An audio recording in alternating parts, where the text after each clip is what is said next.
Oke, Assalamualaikum warahmatullahi wabarakatuh. Nah, di video kali ini, Pak Ibin akan membahas insya Allah 8 soal mengenai skolastik SNBT ya.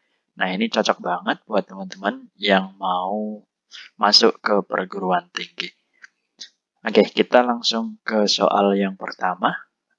Soalnya seperti ini, Hasna adalah adik Fandi yang usianya 3 tahun lebih muda. Fatih adalah kakak Hasna. Dan usia keduanya berbeda 7 tahun. Jika saat ini Fandi baru saja merayakan ulang tahun yang ke-23, maka usia Fatih adalah bagaimana? Nah, kita akan misalkan dulu. Misal, usia Hasna adalah H, begitu ya. Usia Hasna. Ini kita simbolkan sebagai H. Kemudian usia Fandi kita simbolkan sebagai F. Dan Fatihnya kita misalkan sebagai apa? Usia Fatih. Ini sebagai A, begitu deh. Nah, kita akan coba susun informasi yang pertama. Hasna adalah adik Fandi yang usianya 3 tahun lebih muda. Berarti usia Hasna sama dengan usia Fandi dikurangi 3 tahun. Begitu kan? Nah, kemudian Fatih kakak Hasna dan usia keduanya berbeda berapa tahun? 7 tahun. Begitu. Berarti Fatih tadi kita misalkan sebagai A, itu usia Hasna ditambah dengan 7. Begitu ya. Nah, kemudian jika saat ini Fandi itu tadi F, berarti F itu sama dengan 23, maka usia Fatih berapa? Nah, berarti kalau F-nya 23, ini menjadi H itu sama dengan 23 dikurang 3. Maka usia Hasna adalah 20. Nah, karena usia Hasna 20, maka usia Fatih berarti 20 ditambah 7. Ketemu 27. Dengan demikian, usia Fatih adalah 27 tahun. Begitu ya. Bingung nggak kalau misal bingung atau menemukan kesalahan, boleh ditulis di kolom komentar. Seperti itu teman-teman, kita lanjut ke soal yang kedua. Soal nomor 2 seperti ini, rumah Amir berjarak 3,6 kilo dari kantornya. Jika Amir naik sepeda dengan kecepatan rata-rata 6 km per jam, maka lamanya waktu yang dibutuhkan untuk pergi pulang dari rumah ke kantor selama 1 minggu atau 6 hari kerja adalah berapa jam? Nah, kita garis bawahi ini ya, pergi pulang. Begitu. Nah, masih ingat nggak cara menentukan apa ini berarti? Waktu ya. Nah, Pak Ibin punya seperti ini. Kita singkat untuk lebih memudahkan Jokowi. JKW. Apa itu J? J jarak, K itu kecepatan, dan W-nya waktu. Maka untuk mencari waktu, karena ini di bawah, maka yang atas dibagi bawah. Jarak dibagi kecepatan. Jaraknya berapa? Jaraknya adalah 3,6. 3,6 kilo. Kemudian dibagi kecepatannya adalah 6 kilo per jam. Begitu ya. Nah, ini kalau kita balik yang bawah menjadi 3,6 kilo dikali jam per 6 kilo. Nah, kilometernya coret. Sehingga ketemu seperti ini. Berapa ini? 3,6 dibagi 6. Kok sama dengan, ini jam. Nah, berarti ketemu. Ayo berapa? Sama-sama dibagi 6 ya. Nah, gini. 0,6 jam. Nah, ini kalau kita jadikan menit, berarti kan dikali dengan 60. Berarti menjadi 36 menit. Ya. Nah, karena satu minggu kerja dan pulang pergi, satu minggu kerja dan pulang pergi. Dan PP, begitu ya.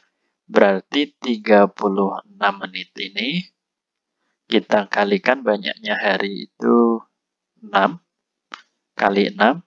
Kemudian kita kalikan lagi dengan PP. Nah, artinya 2 kali. Begitu ya. Ini akan ketemu berapa nih? 72 dikali 6.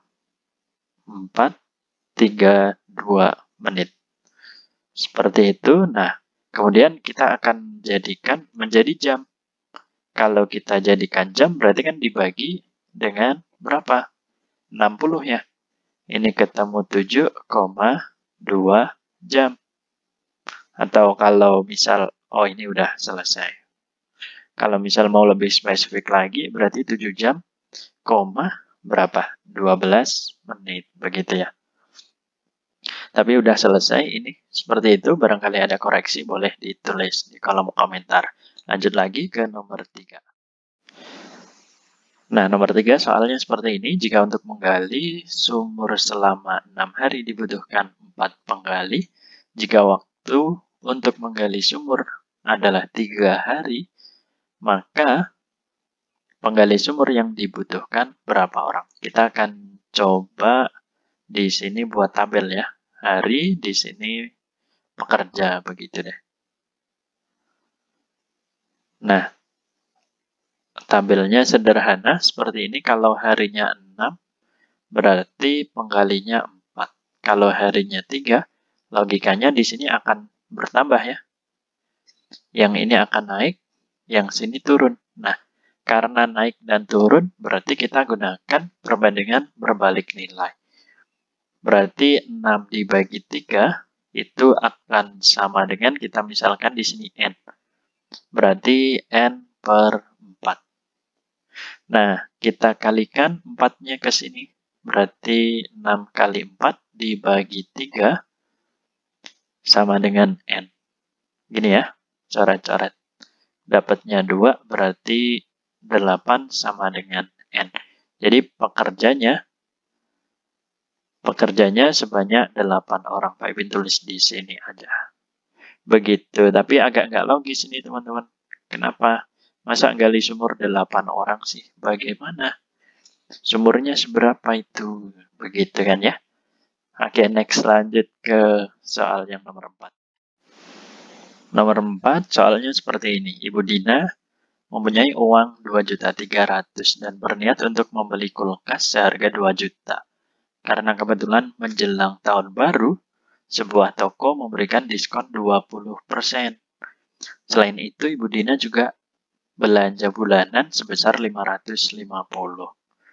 Sisa uang Ibu Dina adalah, nah, teman-teman kita lihat di sini ada diskon 20%, berarti yang harus dibayar adalah, yang dibayar sama aja, 100% kurangi 20, berarti kan 80% dari harganya. Harganya itu 2 juta ya, sorry. Kok 20. Nah, begini kita kalikan 8 per 10 atau 80 per 100 begitu ya. Dikali 2 juta. Nah, kita coret nolnya 1, 8 kali 2 itu 16. Nolnya tinggal 5. Tuh, 2, 3, 4, 5. Nah, artinya harga kulkas yang harus dibayar itu 1.600.000. Kemudian yang ditanyain kan sisa. Berarti sama aja begini sisa uang. Itu 2.300.000 begitu ya. 2.300.000 dikurangi untuk bayar kulkas 1.600.000 dan dikurangi lagi untuk belanja bulanan 550. Nah, dengan demikian uang Ibu Dina masih berapa? Dikurangi semua 150.000 begitu. Nah, jadi sisa uang Bu Dina adalah 150.000. Next, lanjut ke soal yang nomor 5. Oke, nomor 5 seperti ini. Jika X ditambah Y dikuadratin sama dengan 59, kalau X dikurang Y dikuadratin sama dengan 39, maka nilai X kali Y itu berapa? Nah, Pak Ibin akan coba tulis X ditambah Y dikuadratin sama dengan 59. Nah, ini kalau kita jabarkan, kan berarti X dikuadratin itu X kuadrat, terus 2 kali X kali Y. 2XY begitu ya. Ditambah Y dikuadratin berarti Y kuadrat. Nah, ini 59. Berarti untuk bentuk yang pengurangan, Pak Ibin langsung tulis di sini X kuadrat. 2 kali X dikali negatif Y. Berarti negatif 2XY. Ditambah Y kuadrat sama dengan 39. Nah, biar kita dapat XY, maka kita hilangkan X kuadrat dan Y kuadrat dengan cara kita kurangi begitu. Ini berarti 0. 2XY dikurang negatif 2XY. Berarti kan ditambah ya. Tambah 4XY. Nah, ini ditambah 0 sama dengan 20 begitu. Maka 4XY sama dengan 20. Nah, keduanya kita bagi dengan 4, maka di sini XY sama dengan 20 bagi 4 ketemu 5. Jadi hasilnya adalah 5 begitu. Oke, naik lanjut ke soal yang nomor 6. Nah, untuk nomor 6, perhatikan pola bilangan berikut. 2, 4, dan seterusnya sampai PQ. Yang ditanyakan nilai 2 dikali P dikurang Q ditambah 1. Pak Ibin coba tulis ulang di sini ya. 2, 4, terus 12, 16, 30, 36, terus 56, P, dan juga Q. Nah, kita identifikasi dulu bagaimana caranya. Di sini, ini rentangnya berapa? Atau selisihnya berapa? 2 ya. Ke sini berarti 4, begitu. Ini selisihnya 6. Kalau di sini, nah kita perhatikan. 2, 4, 6 berarti nambah 2 terus. Pasti di sini 8. Nah, jadi untuk nilai P ini, P-nya berarti kan sama aja. 56 ditambah 8. Ketemunya berapa? 64. Begitu. Ini untuk P. Kemudian untuk nilai Q-nya bagaimana? Kita coba cari ide dulu ya. Ternyata, nah di sini itu 1 kuadrat ditambah 1. Oke, ini yang ini 3 kuadrat ditambah 3. Ya, 12 maksudnya. Yang ini 5 kuadrat ditambah 5. Oke, cocok ya. Nah, kemudian yang ini berarti 7 kuadrat ditambah 7. Berarti 49 ditambah 7 kan 56. Nah, ini bilangan ganjil selanjutnya berarti Q itu 9 kuadrat ditambah 9. Berapa tuh? 9 kuadrat 81 ditambah 9 sama dengan 90. Nah, yang ditanyain kan ini. Pak Ibin tulis di sini 2 kali P-nya itu 64 dikurang Q-nya adalah 90 ditambah 1. Oke, kita operasikan yang di sini menjadi berapa tuh? 26 ya. 20 negatif 26 ditambah 1. Nah, ini kan negatif 52 ditambah 1 berarti negatif 51. Begitu teman-teman, nilai dari 2 kali P dikurang Q ditambah 1 adalah negatif 51. Lanjut ke soal yang ke-7. Soal yang nomor 7 seperti ini. Diketahui fungsi fx pangkat n itu sama dengan n kuadrat dikali fx. Dan fp sama dengan p.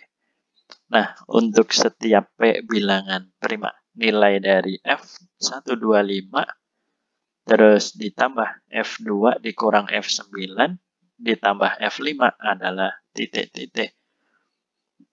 Kalau Fp sama dengan P, berarti Fx sama dengan X dong. Begitu ya. Nah, ini yang akan kita coba selesaikan. Pak Ibin tulis ulang aja. F125 ditambah F2. Terus dikurang F9 ditambah F5. Nah, kita punya bentuk seperti ini. X pangkat N. Begitu. Nah, artinya 125 ini boleh dong Pak Ibin rubah menjadi berapa nih? 5 pangkat 3. Sama nggak? Sama dong.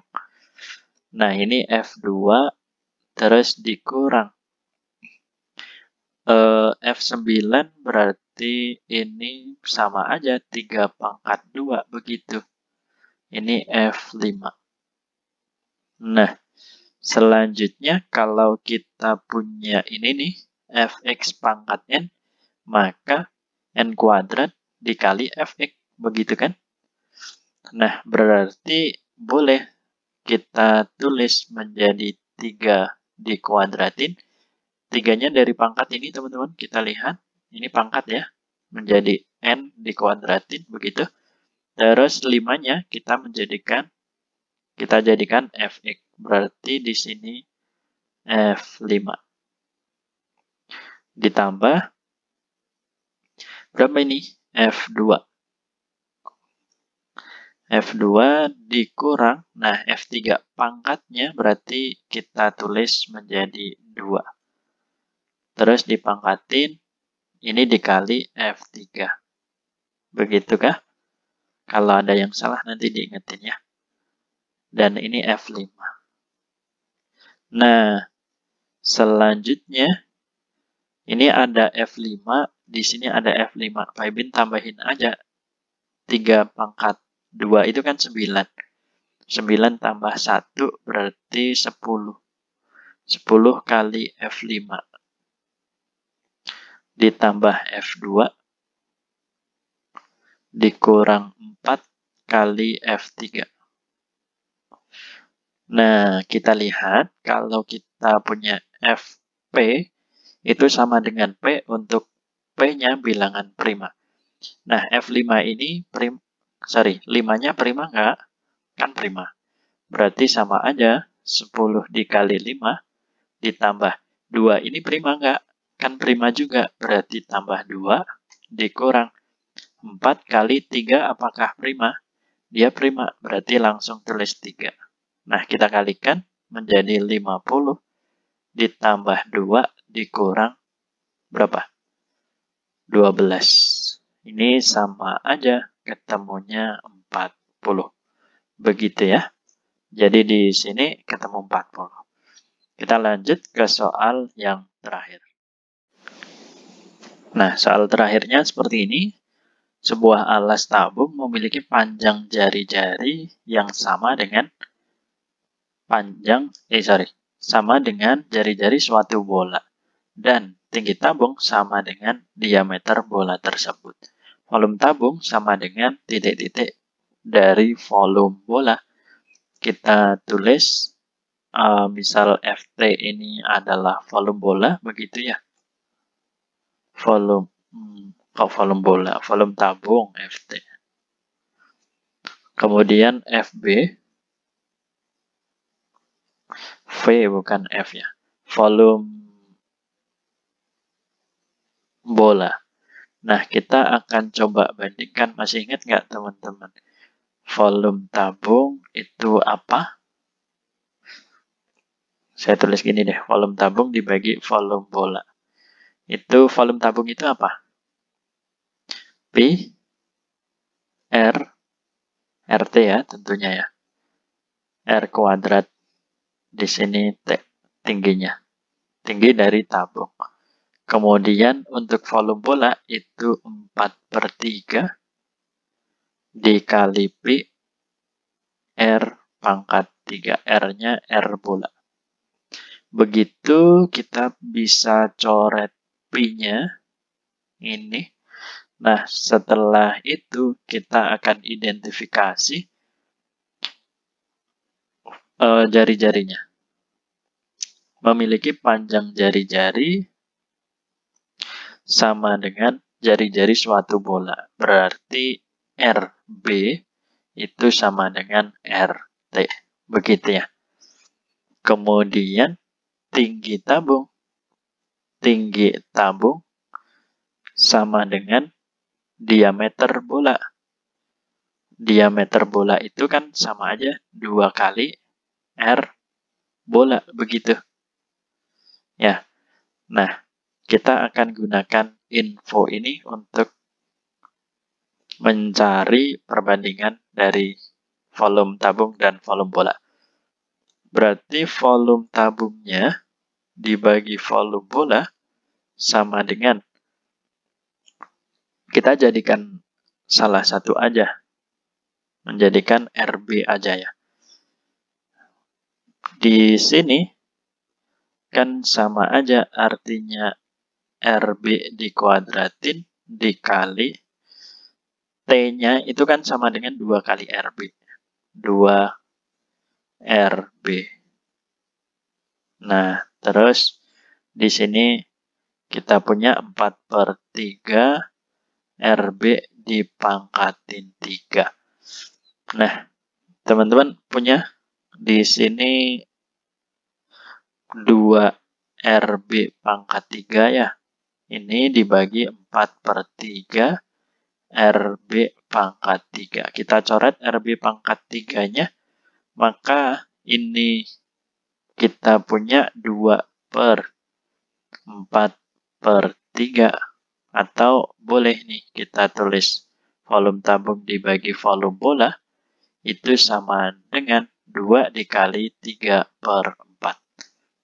Atau kita tulis gimana? Volume tabung sama dibagi volume bola sama aja dengan 6/4 ya. Atau sederhanain aja deh. Ini 3/2. Begitu. Yang ditanyakan volume tabung adalah titik-titik dari volume bola. Oh, berarti FB-nya kita silangkan. Ini sama aja 3/2 dari volume bola. Begitu. Jadi jawabannya 3/2. Begitu ya, teman-teman. Mungkin itu dulu yang bisa Pak Ibin bahas. Barangkali ada yang keliru atau kurang tepat. Teman-teman boleh ikut komen di kolom komentar. Terima kasih, kurang lebihnya mohon maaf. Assalamualaikum warahmatullahi wabarakatuh.